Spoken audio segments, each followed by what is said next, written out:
Somali piracy emerged as one of the most significant maritime security threats in the 21st century. From the early 2000s until its peak between 2008 and 2012, Somali pirates dominated the waters off the Horn of Africa, hijacking ships, taking hostages, and demanding multi-million-dollar ransoms. However, by the mid-2010s, piracy had largely declined due to a combination of international naval interventions, private security measures, and political changes in Somalia. The story of Somali piracy is deeply intertwined with the country's historical, political, and economic struggles, making it an intriguing case study in how state failure, economic desperation, and international responses can shape global security threats.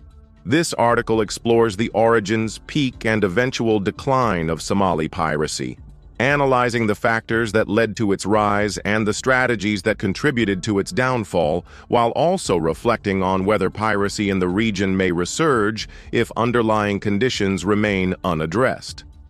The roots of Somali piracy can be traced back to the collapse of Somalia's central government in 1991. Before this period, Somalia had a functioning maritime authority, which ensured the security of its coastline and territorial waters. However, the fall of President Siad Barre's regime plunged the country into a prolonged period of civil war, lawlessness, and economic decline. Warlords and local militias took control of different regions, leading to a power vacuum that dismantled national institutions, including the Somali Navy and Coast Guard. Without a functioning government or enforcement mechanisms, Somalia's extensive coastline, spanning over 3,300 kilometers, was left unprotected, creating opportunities for illegal activities by foreign and domestic actors alike. As Somalia's governance crumbled, foreign vessels from various countries, including China, South Korea, Spain, and Italy, began illegally fishing in Somali waters. These industrial-scale fishing operations severely depleted fish stocks, destroying the livelihoods of local fishermen who had relied on these resources for generations. Adding to this crisis, there were reports of toxic waste dumping by European companies off the Somali coast, further degrading marine ecosystems and endangering the health of coastal communities. In response, many Somali fishermen and former militia members initially formed armed vigilante groups to patrol their waters and protect local fishing interests. At first, these groups primarily targeted illegal fishing boats, seizing equipment and demanding compensation. However, as they realized the profitability of their actions, these activities soon escalated into full-fledged piracy, with commercial shipping vessels becoming the primary targets. By the early 2000s, Somali piracy had evolved from unorganized acts of deterrence against illegal fishing to a sophisticated and highly profitable criminal enterprise. Several factors contributed to this transformation. One of the key reasons was Somalia's strategic location along the Gulf of Aden, one of the busiest maritime trade routes in the world. This waterway connects the Red Sea to the Indian Ocean and is a crucial passage for oil tankers, cargo ships, and commercial vessels traveling between Europe, the Middle East, and Asia. With approximately 20,000 ships passing through annually, the area became an ideal hunting ground for pirates seeking lucrative ransom payments. Another significant factor was the complete lack of law enforcement in Somali waters. With no Navy, Coast Guard, or centralized authority to regulate maritime activities, pirates operated with impunity. They set up bases in coastal towns such as Isle, Hobyo, Haradher, and Garakad, where they stockpiled weapons, speedboats, and communication equipment. These pirate hubs functioned as launching points for operations that extended far beyond Somalia's territorial waters, reaching as far as the Seychelles and the western coast of India.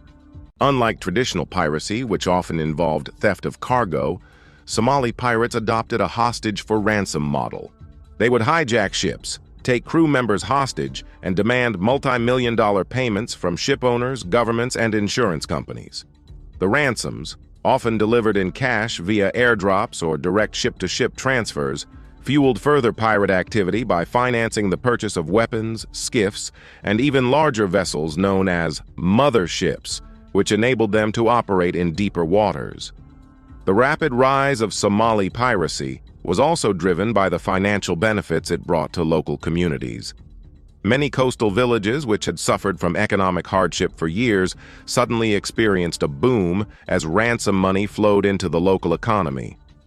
Pirates were viewed as local heroes who provided employment opportunities and economic stimulus, with the wealth generated from ransom payments leading to the construction of homes, businesses, and infrastructure in some areas. As a result, piracy became an attractive career choice for young Somali men, many of whom faced limited opportunities due to ongoing conflict and poverty. During its peak between 2008 and 2012, Somali piracy reached unprecedented levels, capturing global attention and causing major disruptions to international shipping. By 2011, pirates had attacked more than 237 vessels, taken hundreds of hostages, and extorted tens of millions of dollars in ransom payments. Some of the most high-profile incidents during this period included the hijacking of the MV Fina in 2008, which was carrying 33 Soviet-era T-72 tanks and other military equipment. The pirates initially demanded a $20 million ransom, eventually settling for $3.2 million after prolonged negotiations. Another infamous case was the capture of the Maersk, Alabama in 2009, a U.S.-flagged cargo ship whose captain, Richard Phillips, was taken hostage before being rescued by U.S. Navy SEALs in a daring operation.